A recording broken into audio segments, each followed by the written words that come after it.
चला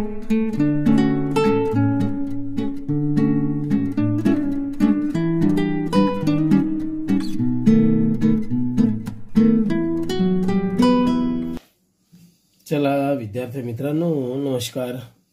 स्वाध्याय बघूया.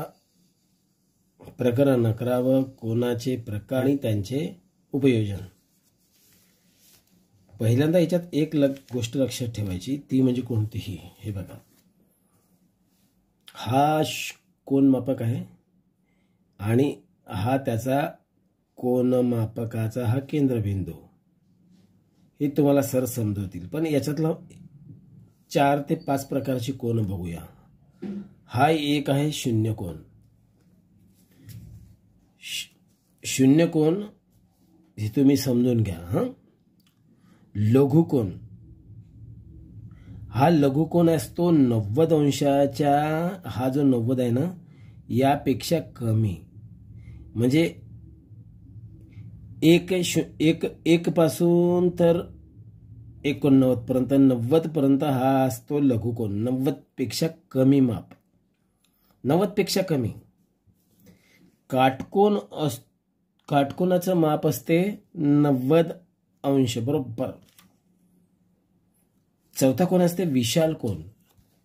विशाल कोनाचं माप आहे ना 90 अंशापेक्षा जास्त असते. आणि त्याही पेक्षा एक असतो सरळ कोन. हा बघा, सरळ कोन. ह्या 2 रेषा आहेत. इथे होणारा कोन आहे सरळ कोन, 180 अंशाचा असतो. 6वा कोन आहे प्रविशाल कोन. हा का करतो, सरळ कोनापेक्षा जास्त माप असते याचा. 180 पेक्षा जास्त असते, परंतु 360 पेक्षा कमी. म्हणजे 359 पर्यंत माप असते प्रविशाल. आणि पूर्ण कोन असतो 360 मापाचा. परत एकदा आता पहा, ह्या सगळ्या गोष्टी आपण समजून घेतल्या. शून्य कोन हा 0 मापाचाच असतो, 0 अंशाचा. दुसरा आहे लघुकोन. लघुकोनाचं माप असते 1 अंश ते, म्हणजे असं म्हणायला 90 पेक्षा कमी. 1 अंशाच्या मोठी आणि 90 अंशापेक्षा कमी असते याचं लघुकोनाचं माप. तिसरं आहे काटकोन. काटकोनाचं माप बरोबर असते 90 अंश. ज्या कोनाचे माप 90 अंश असते त्याला काटकोन म्हणतात. चौथं माप असते विशाल कोन. विशाल कोन का करतो, हा 90 अंशापेक्षा मोठा असतो. 90 अंशापेक्षा मोठा असतो आणि 180 अंशपेक्षा लहान असतो. का 90 अंशापेक्षा मोठा, 180 पेक्षा लहान. म्हणजे किती, 179 पण राहू शकतो. हा विशाल कोन. आता 180 पेक्षा मोठा एक कोन असतो. कोणता, 5व्या नंबरचा. त्या कोणाला म्हणतो प्रविशाल कोन. आपला 180 मापाचा जो कोन असतो ना, त्याचं नाव आहे सरळ कोन. हा बरोबर 180चा. हा 90 काटकोन, 180 सरळ कोन. आणि 6वा एक कोन सांगतो प्रविशाल. प्रविशाल आहे ना, हा कोन असतो 180 पेक्षा मोठा असतो. म्हणजे 181 पासून सुरू होते ते. 180 पेक्षा जे मोठा असतो 359 पर्यंत असतो तो. 360 पेक्षा लहान असते. हा प्रविशाल. आणि सर्वात एक मोठा कोन आहे तो पूर्ण कोन. हा पूर्ण कोन असतो 360 अंशाचा. ह्या गोष्टी लक्षात ठेवा. 1 नंबरचा काटकोन 90 अंश, 9 दोन्ही 180. 180चा 180 कुठं आहे, हा 9 दोन्ही 180चा सरळ कोन. आणि त्याच्यानंतर 360चा पूर्ण कोन. 6ही कोन लक्षात असू द्या. स्वाध्याय 11 सोडू. पहिलं गणित पहा. पुढील पैकी सरळ कोनाचे माप कोणते आहे सांगा. सरळ कोन सांगितलं तुम्हाला. कोनाचं माप आहे आपल्याजवळ किती रे 180. सरळ कोन कितीचा 180. पर्याय एकचं कोणतं येते मग चला. एकचा पर्याय कोणता आला.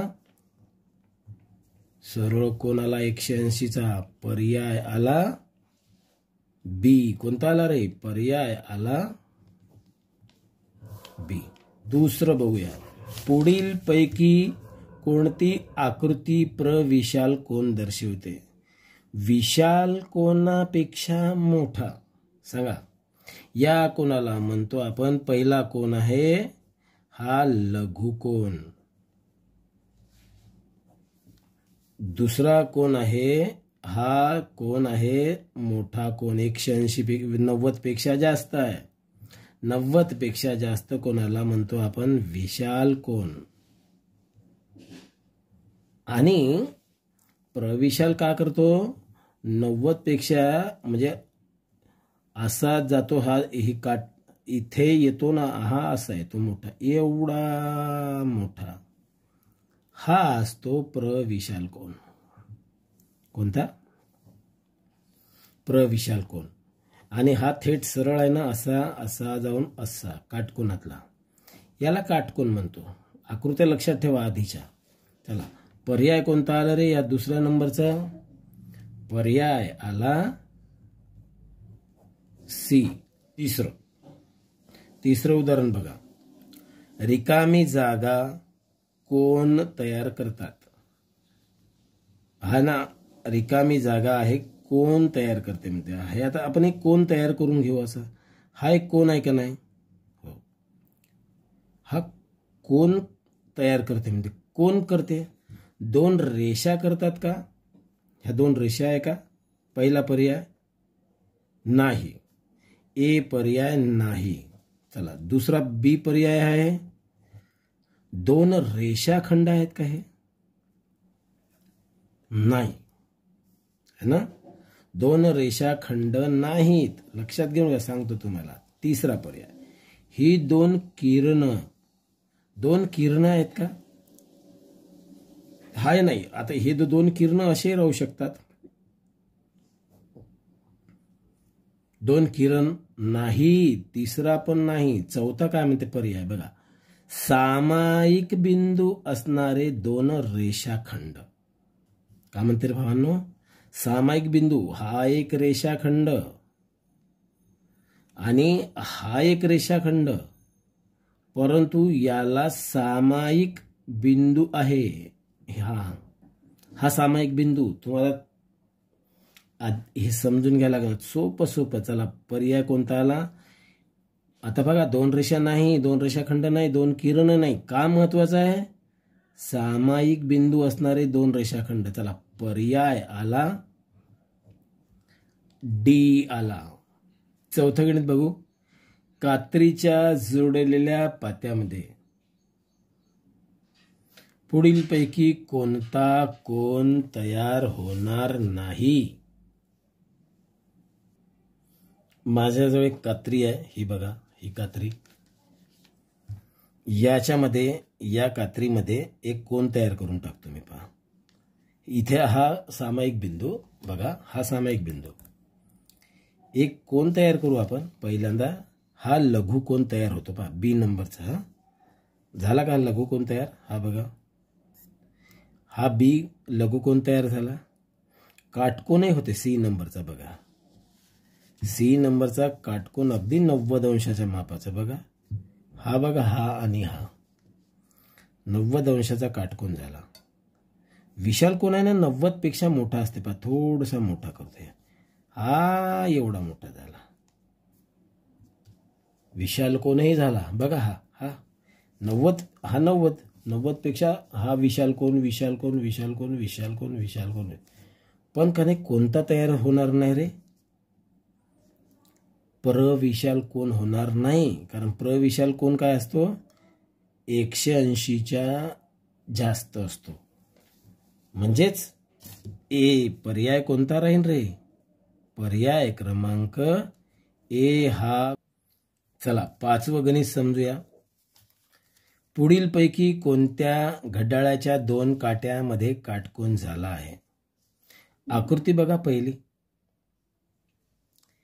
12 हा मिनिट काटा आणि हा 3 वरती पहिली आकृती. हा कोण काटकोन आहे? पर्याय 1 बरोबरच आहे. हा पर्याय 1 करेक्ट आहे. बाकीचे पर्याय बघू आपण. हा पर्याय आहे ना, हा मिनिट काटा आहे ना, इथे होता पहिले. कुठं? 12 वर होता. इथे सांगतो तुम्हाला. दुसरा आणि हा होता 5 वर. किती? घड्याळात 5 वर होता तास काटा. तास काटा फिरला. हाय काटा फिरत फिरत फिरत फिरत फिरत फिरत आला कुठं रे? फिरत फिरत आला 9 वाजे. 9 म्हणजे मिनिट काटा आला इथं. हा मिनिट काटा फिरत आला इथे. आता या दोघांमध्ये कोण आहे ना, 90 होणार नाही. कारण हा की नाही बरोबर 6 वर नाही आहे. हा पुढे आला ना, करेक्ट 6 वर नाही आहे. 6च्या कुठेतरी इथे आहे थोडंसं. म्हणजे हा काटकोन नाही. काटकोनासाठी हा परफेक्ट, म्हणजे हा काटकोन याच ठिकाणी होईल इथे. हा परफेक्ट 6ला टच पाहिजे आणि हा परफेक्ट 6ला टच होईल तेव्हा हा इथे जाईल. म्हणजे होणार का? नाही. चला पुढं. हा तर नाहीच आणि हा पण नाही. चला पर्याय मग कोणता बरोबर? एचा. 6वं गणित पहा. मध्यान्नोत्तर 3:45 मध्यान्ह म्हणजे दुपार. दुपारच्या नंतर काय झालं? 3:45 हे 12 मिनिट. हे 12, 3, 6 आणि मिनिट काटा कुठं आला? मिनिट काटा 9 वर आला बरोबर. का बरं? कारण 45 हा 9 मिनिट काटा जिथे जातो ना त्याला 5च्या पाड्याने म्हटलं का? 9 5 45. हे झाले 45 मिनिटे. आणि 3च्या पुढे गेला. 3:45 वाजत आहे. 3च्या पुढे 4च्या तेवढ्यात हा का नाही याच्या जवळ आहे बरोबर 4च्या तेवढ्यात. आता बघा तुम्हाला हा कोण काढून देतो. हा कोण बघा. या दोघातला कोण? हा हा हा म्हणजे 3:45 बा. घड्याळाच्या मिनिट व तास काट्यामध्ये कोणता कोण असेल? आता बघूया इथे. मी ही आकृती तुम्हाला अशी करून देतो. चला असं पलटवूयात. हा अशी पलटवू. म्हणजे आता कोण आहे ना असा झाला. हा कोण परत एक तुमच्या समजण्यासाठी काढतो मी. असा आणि असा आहे. हा आता बघा हा उलट केला मी. ओळखा याच्यातला कोण. लघु कोण आहे का? हा नाही. बघा आकृती सेम.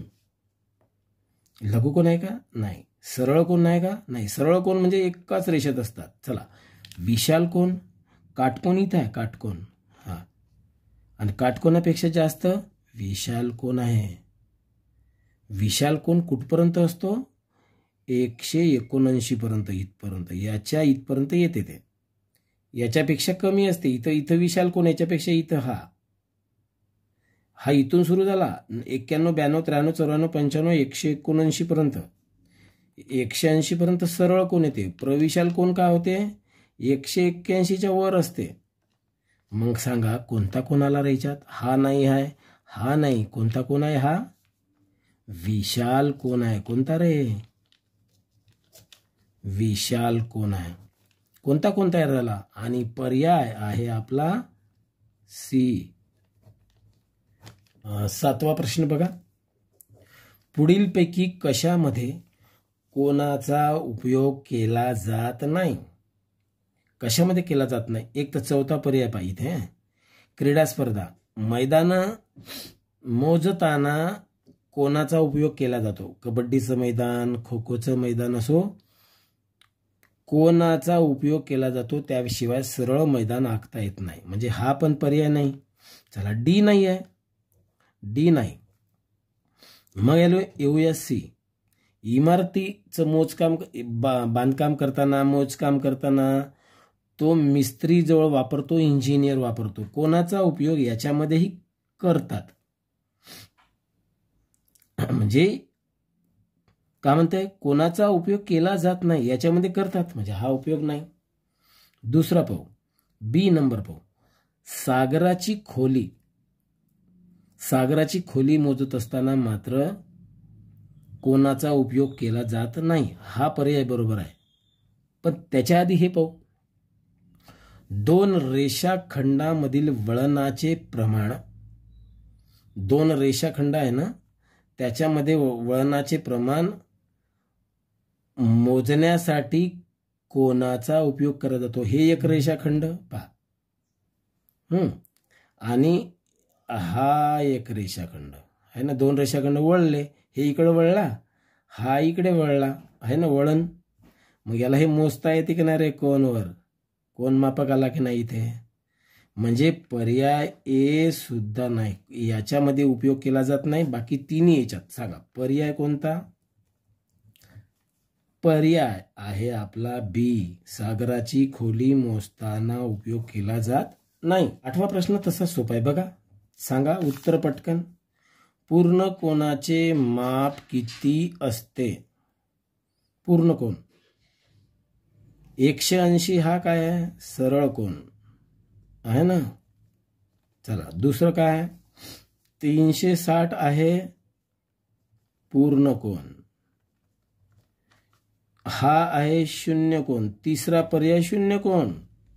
आणि चौथा 90 अंशाचा कोणता, काटकोन. हे तुम्हाला आधी लिहून दिलेलं, त्यामध्ये लक्षात ठेवा. कोणता पर्याय आहे मग आपला, पूर्ण कोनाचे माप. तिसरा पर्याय आहे आपला 360 पूर्ण कोनाचे माप, पर्याय क्रमांक बी. उदाहरण बघा, सोबतच्या आकृतीतील कोणांची संख्या किती आहे. कोण बघा, ही आकृती मी इथे काढली कागदावर.